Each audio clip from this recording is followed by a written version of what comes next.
Nous allons commencer une mini-série qui va servir de compte à rebours jusqu'à Pâques. Qui sait que Pâques, c'est dans 15 jours? Oui, vous savez tout ça. Qui sait que c'est la semaine prochaine qu'on change l'horaire? Vous savez ça aussi? D'accord. Vous n'êtes pas venus pour rien, vous apprenez des choses ce matin.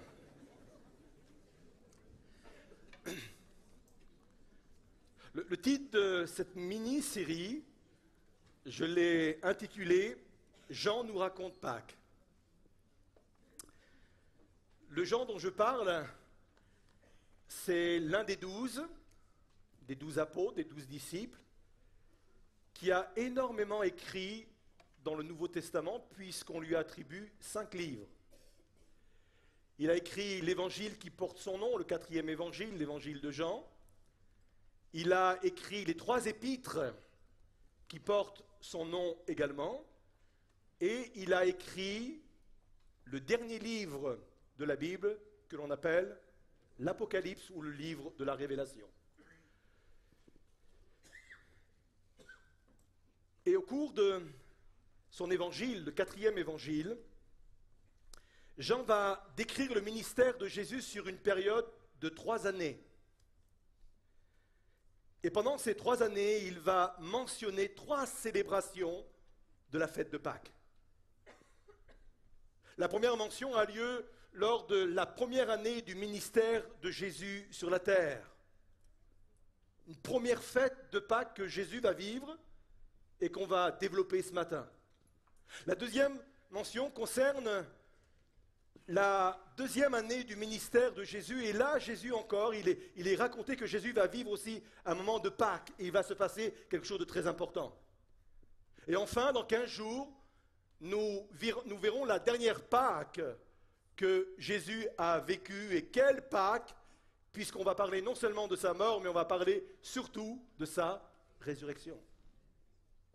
Et à chacune de ces Pâques, racontées par Jean, il va se passer des choses capitales. Jésus va en profiter pour nous apporter un enseignement révolutionnaire. Et nous allons vraiment nous arrêter là-dessus au travers de ces 3 messages jusqu'à Pâques. Nous allons donc commencer aujourd'hui à faire cette lecture dans l'évangile de Jean, chapitre 2, verset 13, et nous lirons jusqu'au verset 22.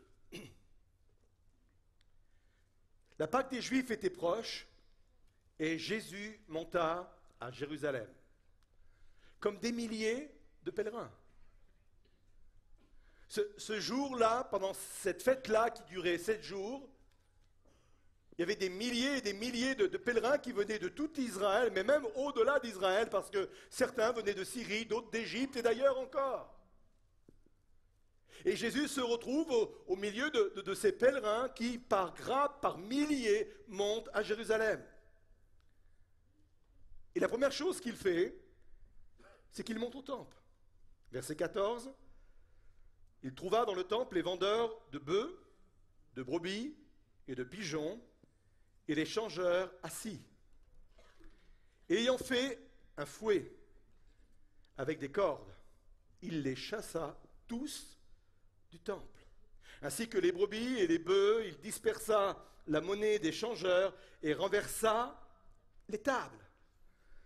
Et il dit aux vendeurs de pigeons, « ôtez cela d'ici, ne faites pas de la maison de mon père une maison de trafic. » Ses disciples se souvinrent qu'il est écrit, « Le zèle de ta maison me dévore. » Les Juifs, prenant la parole, lui dirent, « Quel miracle nous montres-tu pour agir de la sorte ?» En d'autres termes, c'est sous quelle autorité tu le fais tout cela? Jésus leur répondit, « Détruisez ce temple, et en 3 jours, je le relèverai. » Les Juifs dirent, « Il a fallu 46 ans pour bâtir ce temple. Et toi, en 3 jours, tu le relèveras? » Mais il ne parlait pas du temple, mais il parlait, du temple de son corps. C'est pourquoi, lorsqu'il fut ressuscité des morts, ses disciples se souvinrent qu'il avait dit cela, et ils crurent à l'écriture et à la parole que Jésus avait dite. Et à cette lecture, nous voulons dire Amen. Le titre de mon message ce matin est le suivant, renversons les tables. Je ne sais pas si vous connaissez cette expression, elle est parfois employée. Un de nos anciens présidents de la République l'avait même employée et on pense que cette expression vient de là. En fin de compte, renverser les tables ou renverser la table, c'est apporter d'une façon radicale un changement révolutionnaire. C'est mettre à terre des idées reçues comme acquises et allant de soi.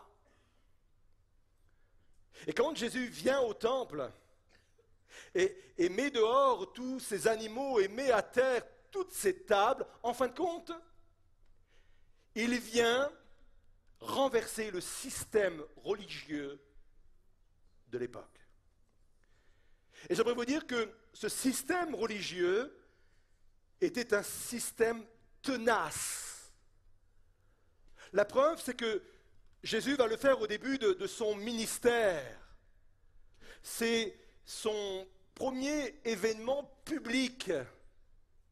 Il sort d'un grand miracle ou dans une sphère un peu privée, dans le cadre d'un mariage, il va transformer l'eau en vin, on connaît cela, et là il se retrouve devant des milliers et des milliers de personnes, et devant des milliers de personnes, il va faire cet acte de renverser les tables pour renverser le système religieux. Mais j'aimerais vous dire que c'est tenace, parce que cela, il est obligé de le faire 2 ans après. Puisque la Bible nous dit, dans un autre passage, dans un autre évangile, que les choses étaient revenues comme au début. Jésus était venu renverser les choses, et puis, naturellement, les religieux avaient remis les choses en place, et Jésus, à la fin de son ministère, est obligé de refaire la même chose. Pourquoi? Parce que le système religieux est très tenace.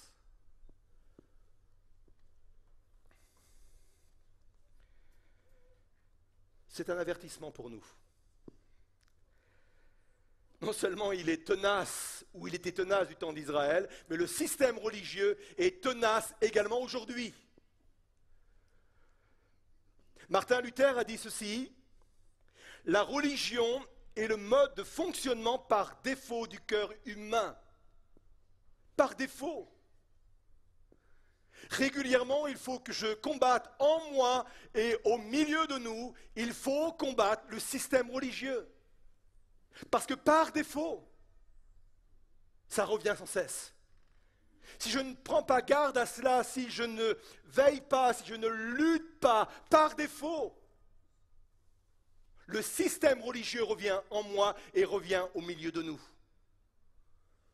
Il faudra sans cesse le combattre.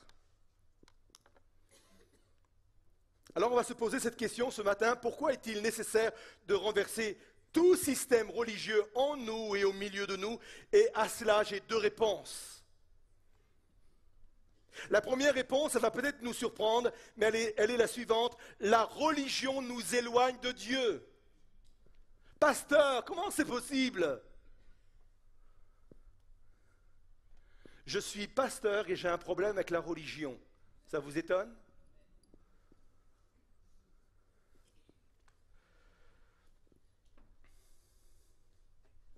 Marc 11, verset 17, c'est toujours dans le même contexte. Il dit ceci, « N'est-il pas écrit, ma maison sera appelée une maison de prière pour toutes les nations ?» Et au travers de cela, Marc est en train de dire que la religion nous éloigne de Dieu. Le système religieux qu'avaient mis en place les religieux de l'époque éloignait les âmes de Dieu. Et je vais l'expliquer. J'aimerais vous dire que Dieu n'est jamais venu instaurer une religion, mais il est venu instaurer une relation. Et je l'ai déjà dit au milieu de vous, mais c'est important de le rappeler, et je le rappellerai à chaque fois que c'est nécessaire, parce qu'encore une fois, le système religieux est tenace. En fin de compte, le modèle parfait, c'est le modèle que Dieu avait créé à l'origine des choses. Quand Dieu a créé le monde, quand il a créé l'homme et la femme, il l'a créé dans un seul but, d'avoir une relation avec lui, avec eux. Et quand on lit les premiers versets, on s'aperçoit que naturellement, régulièrement, Dieu allait visiter sa créature et régulièrement, il avait un contact avec sa créature. Ça, c'était le modèle parfait. C'est le modèle que Dieu a instauré. C'est la relation parfaite que Dieu avait instaurée entre l'homme et lui. Une relation normale, où on se rencontre, où on a plaisir à se rencontrer, où on a plaisir à discuter l'un avec l'autre. C'est le système parfait, c'est le système premier que Dieu avait établi. Mais ce système a coincé. Et ça ne vient pas de Dieu, ça vient de l'homme. Parce que l'homme a désobéi, parce que l'homme a mangé le fruit défendu, parce que l'homme a voulu se détacher de Dieu, que ce système s'est grippé. Mais comme Dieu voulait toujours une relation avec sa créature, il a mis un système provisoire pour permettre à l'homme, il a établi un culte, une forme de culte provisoire pour permettre à l'homme de pouvoir tout de même venir à lui. Un système de sacrifice.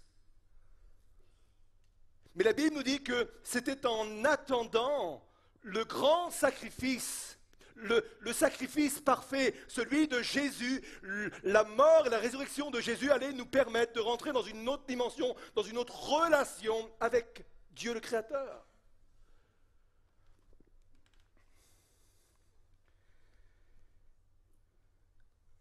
Dieu voulait que cette relation soit pour tous.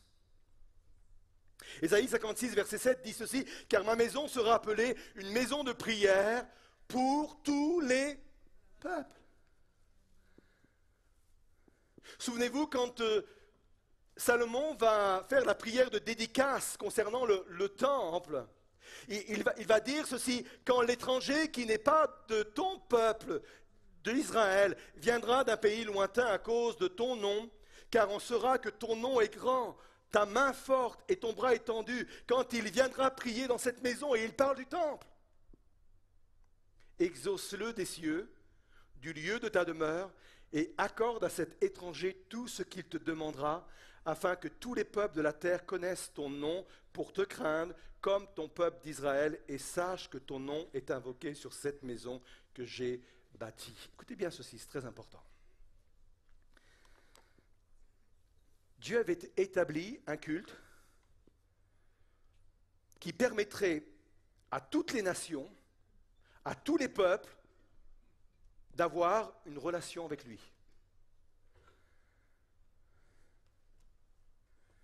On sait que les non-juifs, ce qu'on appelait les gentils, avaient la possibilité aussi de venir au temple et de vivre ce moment-là. C'est ce dont parle Salomon quand il parle des étrangers. Et il y avait un endroit réservé pour eux, et cet endroit réservé, on l'appelait de différentes façons, de différentes manières, mais on l'appelait entre autres la cour des gentils.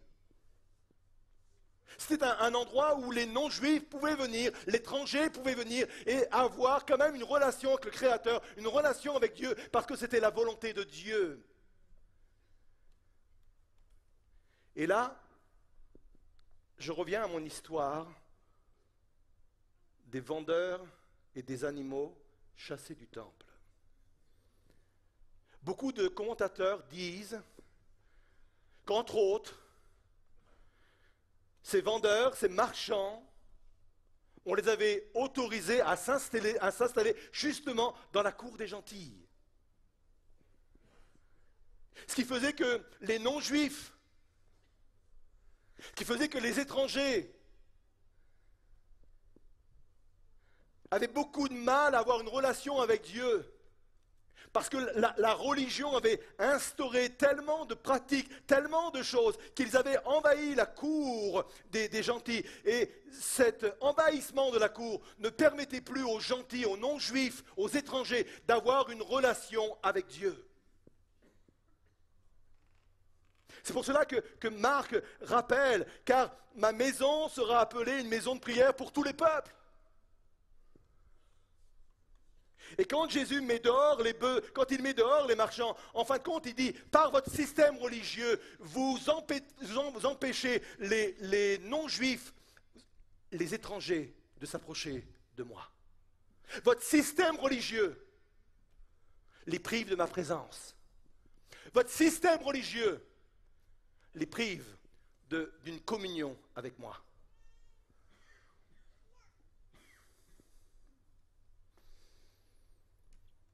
C'est encore vrai aujourd'hui.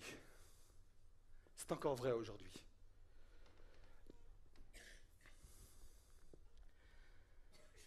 Tout ce qui est religieux en moi et tout ce qui est religieux au milieu de nous empêchera de vivre pleinement une relation avec Dieu. C'est pour cela que Jésus est venu combattre ce système, c'est pour cela qu'il a mis dehors les marchands, c'est pour cela qu'il a mis dehors les animaux. C'est parce que tout cela, tout ce système religieux, toute cette pratique religieuse nous empêche d'avoir une relation directe avec Dieu, une relation profonde avec Dieu.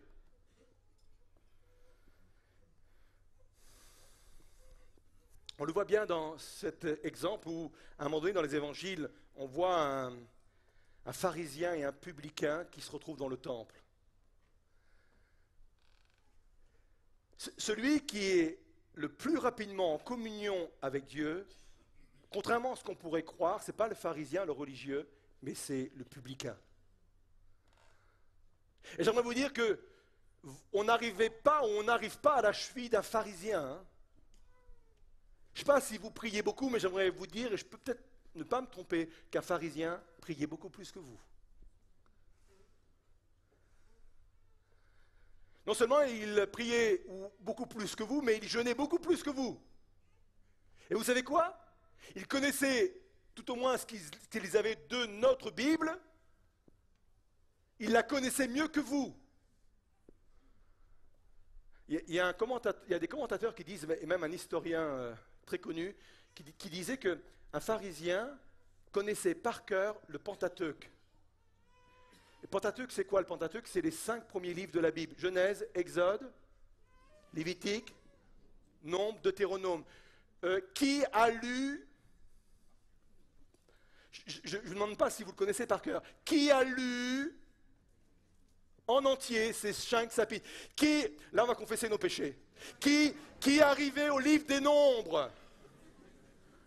Devant cette généalogie sans fin, qui n'a ni queue ni tête, avec des noms bizarres. Qui n'a pas dit, je passe au chapitre suivant, je l'ai fait.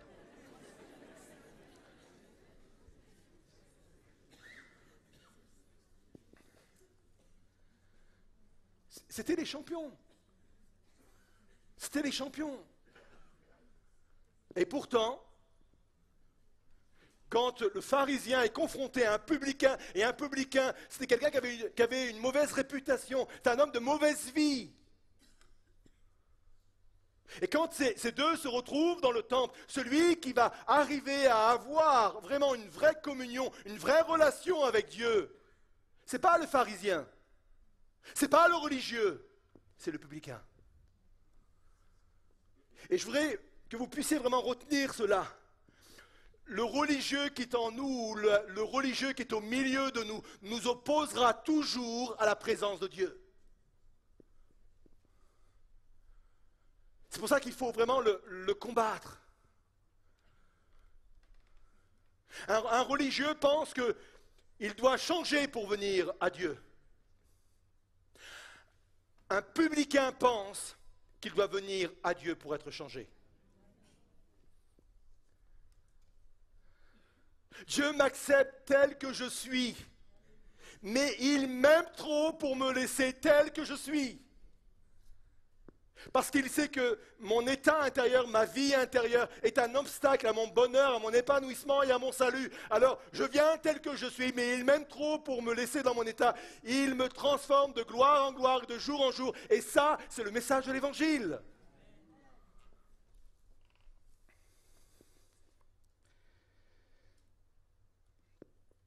Pourquoi est-il nécessaire de renverser tout système religieux en nous et au milieu de nous? Première réponse, parce que la religion nous éloigne de Dieu, nous empêche de vivre une communion avec Dieu. Deuxième réponse, la religion nous met en rapport avec un système marchand. Nous met dans une relation avec Dieu de donnant-donnant. Et ça, c'est la seconde partie de ce que Jésus a fait. Non seulement il a mis dehors ce qui empêchait aux gentils d'avoir une communion avec Dieu, mais en plus, il renverse les tables où il y a de la monnaie, où il y a la monnaie du temple, où il y a de l'argent. Il renverse tout cela.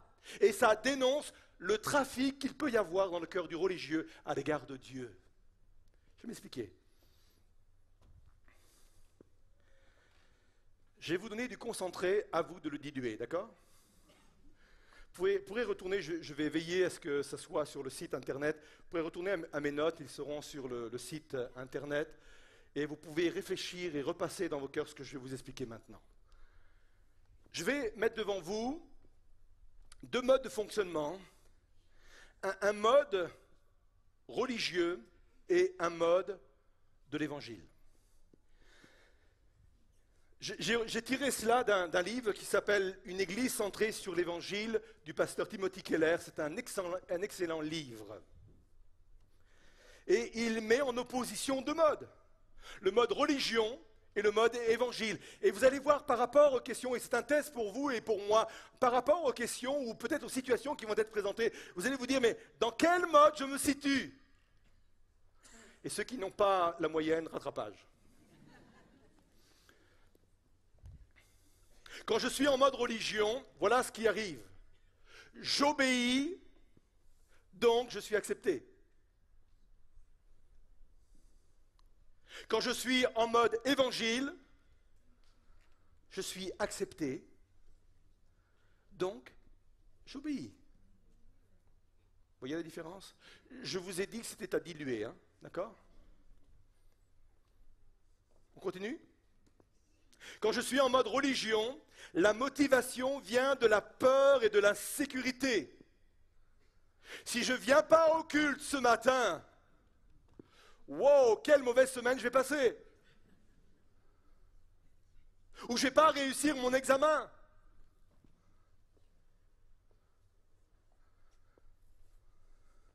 Là, je suis en mode religion. La motivation vient de la peur et de l'insécurité. D'ailleurs, quand il nous arrive des choses, on dit, mais pourquoi ça nous arrive ? Pourtant, je suis venu au culte.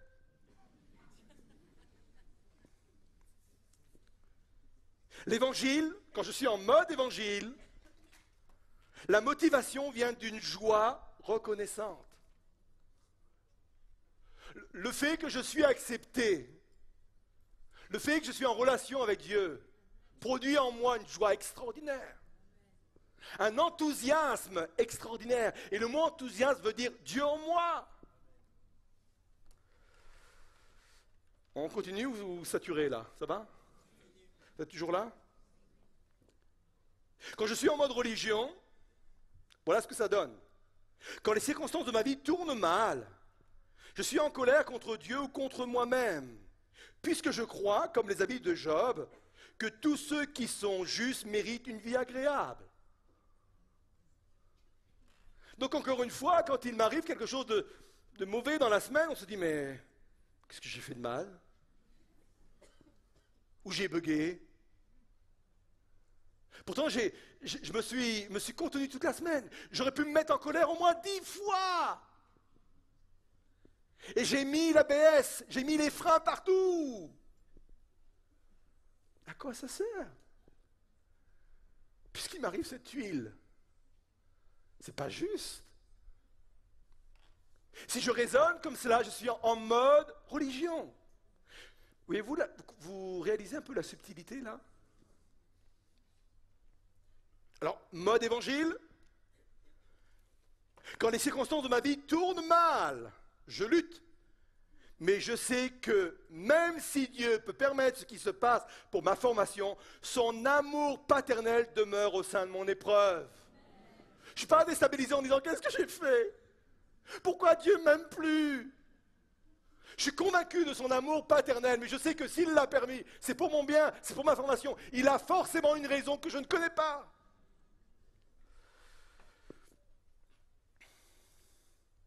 Je l'aime bien celle-là aussi.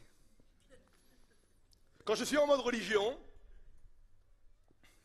Quand je suis critiqué, je suis furieux ou anéanti, parce qu'il est essentiel de penser que je suis une bonne personne. Tout ce qui menace cette image de moi doit être détruit à tout prix. Vous voulez confesser vos péchés là, non? Combien se reconnaissent dans ce mode-là? Allez, on va passer en mode évangile. Quand je suis critiqué, je lutte. Mais il n'est pas essentiel pour moi de penser que je suis une bonne personne. Pourquoi? Parce que mon identité n'est pas construite sur la base de mes accomplissements, mais sur l'amour de Dieu pour moi en Christ. Mais c'est libérateur, ça. C'est libérateur.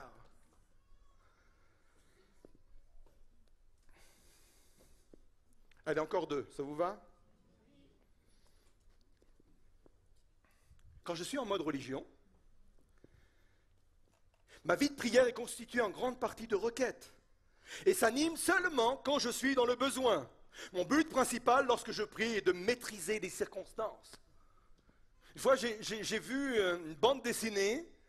Il y avait un dessin assez explicite où on voyait quelqu'un qui était dans une barque, une petite barque, et il y avait une immense vague qui commençait à recouvrir toute la barque et la personne à l'intérieur. Et le dessinateur avait mis une petite bulle à la personne qui est dans la barque, et cette petite bulle disait « Il faut peut-être que je pense à prier ».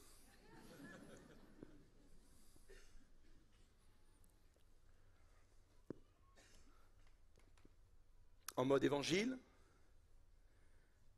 ma vie de prière est constituée de longs moments de louange et d'adoration.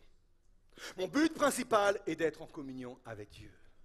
Mon but principal est d'être en communion avec Dieu. Bien sûr, il est dit dans la parole de Dieu qu'il faut faire connaître tous nos besoins à Dieu, et nous avons raison de le faire, mais ce n'est pas ma motivation principale. Je suis capable de le louer, de l'adorer, d'avoir du plaisir à être dans sa communion, même quand je suis dans les problèmes, dans les difficultés, ou même quand je n'ai rien à lui demander.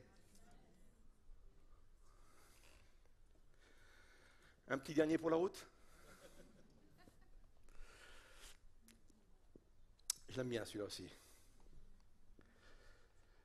Quand je suis en mode religion,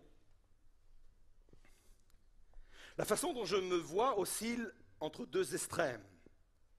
Si et quand je suis à la hauteur de mes critères, je me sens en confiance.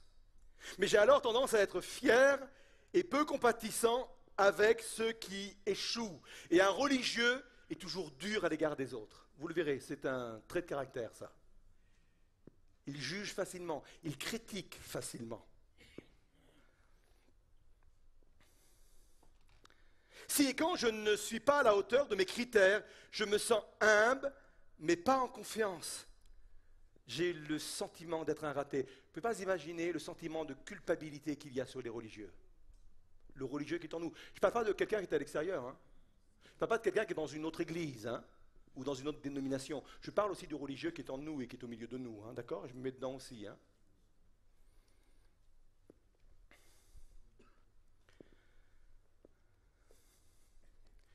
Quand je suis en mode évangile, la façon dont je me vois n'est pas basée sur une image de réussite morale. En Christ, je suis à la fois pécheur et donc perdu. Et accepté. Ah, je sais que ça pose un problème à quelqu'un, ça. Ouais, je sais. Je suis à la fois pécheur et donc perdu et accepté. Je suis tellement mauvais qu'il a dû mourir pour moi et je suis tellement aimé qu'il a été heureux de mourir pour moi. Cela m'amène à une grande humilité ainsi qu'à une confiance plus profonde qui ne passe pas son temps à pleurnicher et à fanfaronner. C'est libérateur.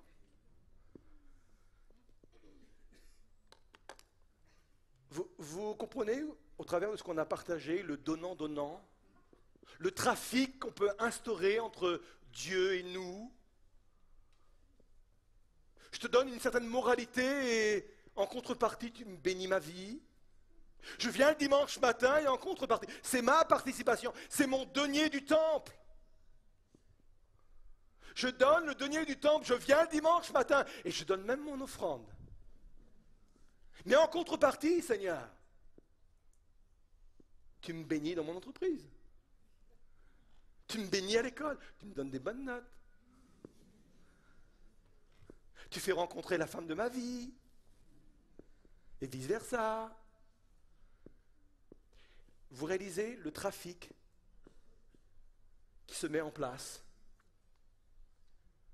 Je ne peux pas développer, je pense que vous avez déjà compris, je pourrais presque faire une prédication sur chaque diapo, tellement c'est profond. C'est à diluer vraiment, c'est à diluer. Et quand Jésus est venu vivre cette première Pâque au milieu de son première année de ministère, il vient renverser ces deux choses-là. Il met dehors les marchands qui sont dans la cour des gentils pour permettre aux étrangers d'avoir une libre entrée dans la présence de Dieu. Et en même temps, il renverse tout le trafic. Parce qu'il n'y a rien de donnant avec le Seigneur. Ce n'est pas une question de trafic.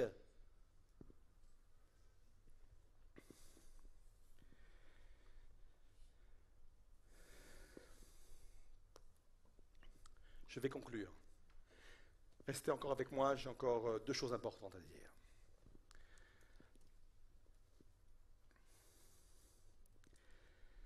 Jésus vient renverser la table, il vient renverser les tables d'un système religieux, et il vient faire plus que cela, il vient renverser le temple. Et là, on touche un point extrêmement sensible. Je relis ce qu'on a lu ensemble dans notre introduction. Jésus leur répondit, détruisez ce temple, en 3 jours je le relèverai. Les Juifs disent, mais il a fallu 46 ans pour bâtir ce temple, et toi en 3 jours tu le relèveras. Mais il parlait du temple, de son corps. Vous savez, le temple avait une place très importante dans la culture juive. Il était le cœur de la nation depuis 10 siècles. À chaque fois qu'il a été détruit, on voulait le reconstruire, on l'a reconstruit, on parle même d'un 3e temple, pour ceux qui connaissent un peu ce qui se passe. Alors quand Jésus dit qu'il peut détruire ce temple, ça a été pris pour du blasphème. D'ailleurs, on va le répéter au moment où il va se retrouver devant le tribunal humain avant d'être crucifié. Mais qu'est-ce que Jésus est en train de dire? Il est en train de dire ceci. Puisque je suis là, vous n'avez plus besoin de ce temple-là. C'est ce qu'il est en train de dire. D'ailleurs, il va le répéter avec d'autres mots et d'une autre manière, juste après, quand il va rencontrer la Samaritaine. Samaritaine va poser cette question, mais où il faut adorer? Est-ce qu'il faut adorer sur une montagne ou il faut adorer à Jérusalem? Et Jésus va dire quelque chose de très important. Crois-moi, l'heure vient où ce ne sera ni sur cette montagne, ni à Jérusalem que vous adorerez le Père, mais l'heure vient, elle est déjà venue, où les vrais adorateurs adoreront le Père en esprit et en vérité, car ce sont là les adorateurs que le Père demande. Le système religieux nous rattrape. C'est facile de mettre des formes. C'est ce que l'Éternel va reprocher à plusieurs reprises au peuple d'Israël, et notamment à un moment donné où il dit, mais ce peuple, quand il vient vers moi, il m'honore uniquement des lèvres, mais son cœur est éloigné de moi. Et Jésus dit, c'est plus par des façons de faire, des pratiques religieuses, c'est même plus en offrant des sacrifices, c'est plus en venant apporter de l'encens, c'est plus en montant comme il se doit au temple que vous allez pouvoir exprimer votre relation à moi. Maintenant, c'est une question de relation en esprit, en vérité. Et c'est important de pouvoir ce matin revenir dans ce schéma vraiment de l'Évangile, une relation en esprit et en vérité. Je vais terminer avec cela. Jésus, pour accomplir cela, et ça a été choquant pour beaucoup de personnes, la Bible nous dit qu'il a dû faire un fouet. Ça vous choque? Trouvez-moi quelque part dans les évangiles où il est dit que Jésus s'en est servi pour frapper. Aucun texte. En fin de compte, c'était plutôt un symbole d'autorité. Il s'en est servi simplement comme symbole d'autorité. Mais il n'est jamais dit qu'il a frappé avec. Mais ça nous montre autre chose. Ça nous montre que pour mettre à terre, pour renverser les tables, pour renverser le système religieux, il faut quand même une certaine violence. une volonté affirmée. C'est de cette violence dont je parle. Et je voudrais emmener l'Église aujourd'hui, je voudrais vous emmener personnellement, individuellement, à se dire, je veux manifester cette violence, de détruire en moi le religieux, qui m'empêche d'avoir une communion avec Dieu, qui m'empêche vraiment d'avoir une relation en esprit et en vérité. Je veux mettre à terre les formes. Je veux mettre à terre le donnant-donnant. Je veux mettre à terre le trafic qu'il peut y avoir entre Dieu et moi. Je suis conscient, vraiment je suis conscient, que je n'ai fait que survoler des sujets extrêmement importants. C'est presque une introduction à tous ces sujets-là. Des sujets sur lesquels je pourrais revenir peut-être dans le passé, dans le futur, pardon, ou j'en ai déjà parlé dans le passé, mais que je peux revenir dans le futur. Mais c'est important pour moi, dans ma communion avec le Seigneur, de revenir là-dessus, parce qu'il faut creuser, il faut aller plus loin. Je voudrais vous inviter à vous lever à votre place. Et je voudrais vraiment que ce matin, il y ait une relation de restaurer. J'ai confiance au Saint-Esprit qui vient vraiment appuyer les vérités bibliques. Je vais faire un appel ce matin. Je vais vous demander de vous positionner. Jésus n'a pas eu peur de s'afficher publiquement. Sa volonté de mettre à terre, de renverser le système religieux, il l'a fait publiquement devant des milliers de personnes. Je voudrais vous inviter vraiment à prendre position ce matin au travers d'un appel. Je ne sais quel est votre type de relation avec Dieu, mais peut-être que vous êtes en train de vous dire, j'ai besoin tout à nouveau d'avoir une relation vraie, authentique avec Dieu. Je veux mettre à terre des formes.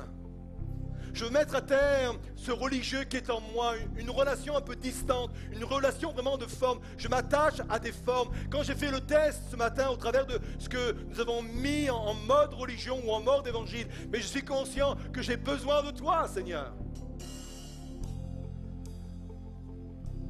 Si quelqu'un vraiment ce matin veut se repositionner dans une relation nouvelle, rafraîchie, vrai, sincère avec Dieu. Si quelqu'un réalise que le système religieux est venu grignoter encore sa vie, sa relation avec Dieu, si quelqu'un réalise qu'il y a un trafic entre Dieu et lui parce qu'il est dans le donnant-donnant, si quelqu'un réalise cela ce matin, j'aimerais lui donner la possibilité de renverser la table. Nous allons renverser les tables et nous allons venir devant pour dire, Seigneur, je veux cette relation avec toi. Je veux une relation sincère et honnête, en esprit et en vérité, Seigneur. Je mets à bas la religion qui est en moi, le religieux qui est en moi. Je le mets à terre. Si l'esprit vous interpelle, si vous êtes interpellé, venez sur le devant. Venez vraiment sur le devant pour permettre à chacun de venir. Et on va chanter pendant ce temps-là.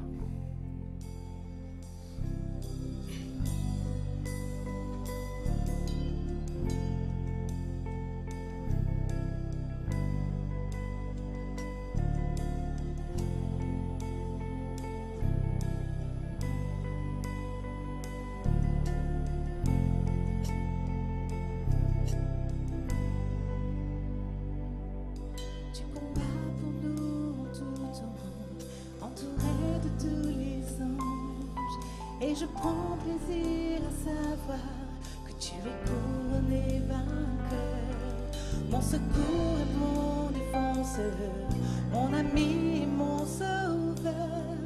Par ta grâce je vis, j'existe pour t'adorer. Quand j'entends louer ta grandeur, devant toi je me prosterne, et la peur se tait devant toi.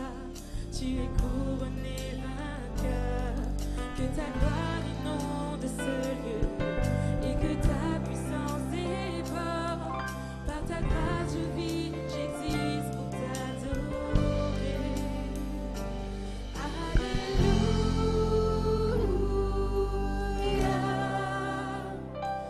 Tu as triomphé, tu as triomphé.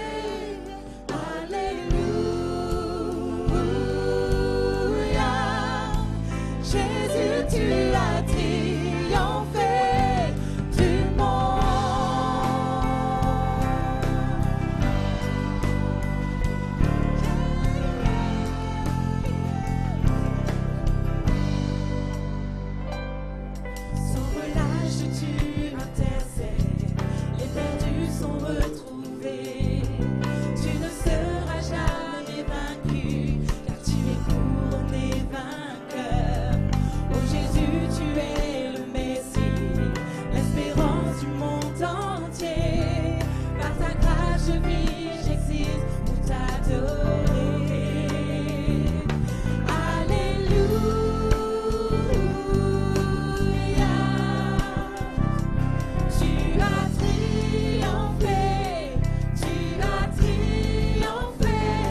Peut-être qu'il y a des personnes qui veulent s'ajouter à ceux qui sont sur le devant.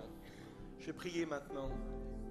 Vous savez, on a chanté concernant des forteresses qui tombent. Moi, je crois que l'esprit de religiosité est une forteresse tenace. C'est facile de se remettre sans cesse en mode religion. Parce que c'est notre mode par défaut. Martin Luther avait bien compris comment fonctionnait l'être humain. C'est à l'image du veau d'or, alors que le peuple d'Israël vient de sortir de plusieurs centaines d'années d'esclavage en Égypte. Il a vu une grande délivrance. Il a vu des miracles extraordinaires. Et malgré cela, après cette grande délivrance, au travers du veau d'or, il se met en mode religion. C'est naturel, ça vient tout seul, ça vient facilement. Seigneur, c'est en esprit et en vérité que je veux te servir. C'est une relation sincère, c'est une relation vraie avec toi, de cœur à cœur, Seigneur. Je crois également qu'il y a dans ce lieu des personnes qui traînent derrière elles une culture religieuse due à leur parcours spirituel, quelle que soit la dénomination. Ça peut même venir de dénominations évangéliques. La façon de prêcher, la façon d'enseigner, la façon de vivre le culte, la façon de vivre la foi nous a marqués culturellement, religieusement, au point que nous sommes dans des schémas de pensée, des façons de faire, desquelles nous avons beaucoup de mal à sortir. Nous avons beaucoup de mal à renverser. C'est imprégné en nous. Parce qu'on a été formaté comme cela, on a été formaté de cette façon-là, et ça nous poursuit, et j'ai du mal, et je suis souvent en mode religion ou religieux à cause de mon passé. Et je suis certain que je parle à des personnes ce matin. Je suis certain qu'il y a des personnes qui sont interpellées par ce point précis. Je crois que les forteresses vont tomber. Je crois que le rapport avec Dieu va être nouveau parce que les forteresses vont tomber. Ma façon de comprendre l'évangile, ma façon de comprendre la grâce, la façon de servir le Seigneur, la façon de prier, la façon de louer, tout cela va être transformé et changé. Abat les tables de la religiosité.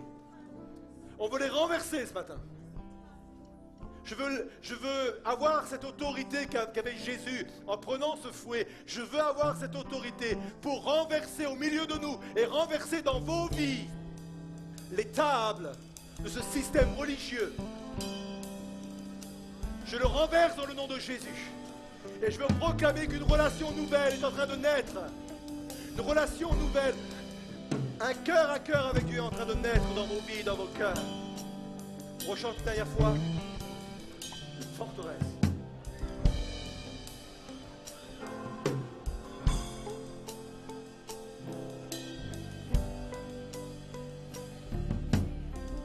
Les forteresses tomberont et les hauteurs s'abaisseront. Tu es couronné vainqueur, tu es vainqueur, tu es vainqueur. Les forteresses tomberont et les hauteurs s'abaisseront. Tu es couronné vainqueur, tu es vainqueur, tu es vainqueur. Les forteresses tomberont et les hauteurs s'abaisseront. Tu es couronné vainqueur, tu es vainqueur, tu es vainqueur. Les forteresses tomberont et les hauteurs s'abaisseront. Tu es couronné vainqueur, tu es vainqueur, tu es vainqueur. Amen. Amen. Je veux proclamer cette victoire. Je voudrais vous renvoyer vraiment à vos places et dans vos maisons avec cette grâce particulière. Je veux vraiment vous renvoyer avec un cœur nouveau, des pensées nouvelles, une relation nouvelle avec Dieu, une compréhension nouvelle de ce qu'est votre votre foi avec le Seigneur, votre relation avec le Seigneur. On va continuer à chanter pendant ce temps.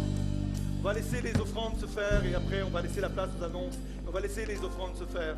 Voilà, on met le service en place et on continue par le chant. À la croix, ton œuvre accomplie, ton corps fut enseveli. La mort n'a pu te retenir, tu es couronné vainqueur.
Tu es vainqueur. Tu es vainqueur.